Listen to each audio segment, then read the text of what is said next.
Major questions being raised now about bin Laden's hideout in Pakistan. We have been scouring the planet to find this guy for years. Turns out he was essentially hiding in plain sight. His fortified compound, built in an affluent neighborhood where many of Pakistan's retired military leaders also lived. The U.S. believes he might have been there for 5 years, maybe 6, and likely had a pretty significant support system. Pakistan's president denies his government protected bin Laden.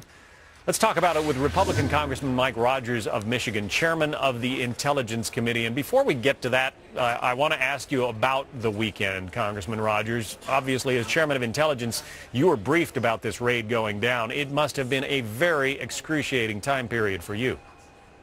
Well, it's always a little anxious. You know, even going into where the decision was made to launch the operation, after 5 years of our case officers, our intelligence analysts, the NSA, the NGA, the National Geospatial Agency, all of those folks combined to find this place, there still wasn't 100% assurance that it was Osama bin Laden there. So everyone was anxious. Everyone was on pins and needles. I mean, thankfully it came out well, and it was executed brilliantly by the men of our special forces who went into the compound and secured the compound and retrieved Osama bin Laden's body. It absolutely was brilliantly handled and brilliantly run, and you succeeded, obviously. I mean, they succeeded. There was the pay dirt at the end. So now that we know he was there, do you have suspicions about what Pakistan's government knew?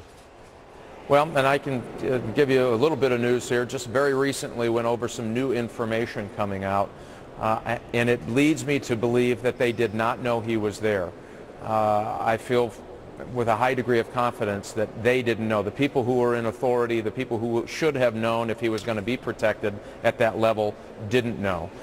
Does it mean there may have been some defections and some folks who have penetrated ISI along the way? No, we believe that and have believed that all along, may have known.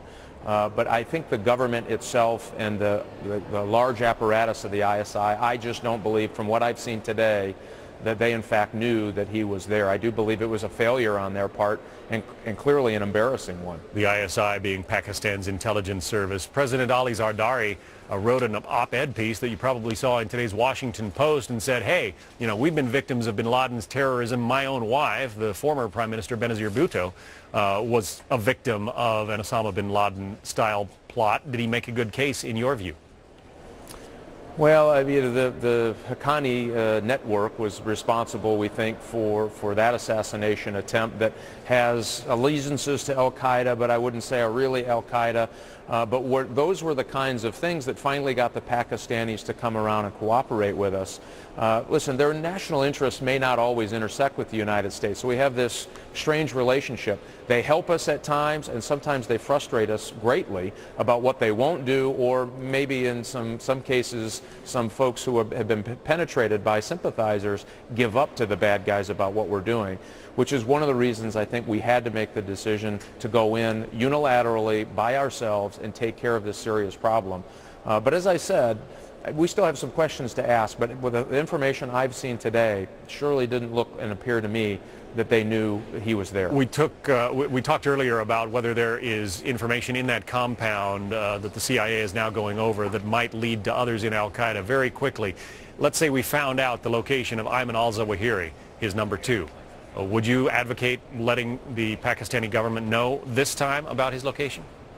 I think we have certain equities when it comes to war on terror. And listen, we've had these conversations. The executive branch from Bush to the Obama administration have had this conversation with Pakistan. We as members of Congress, I have had these discussions with Musharraf, with the new folks in power under Zardari, that if we find the serious players, we will take action. They know it's going to happen. I think that's why the reaction of Osama bin Laden was, yeah, you had to do it, and oh my gosh, is this embarrassing. I think you'd find the same with Zawahiri and others that we may hopefully find with information that we've obtained through the raid. Mike Rogers is a Republican of Michigan and the chairman of the House Intelligence Committee. Congressman, thanks for breaking some news in our hour right there. Thank you. Thanks, John.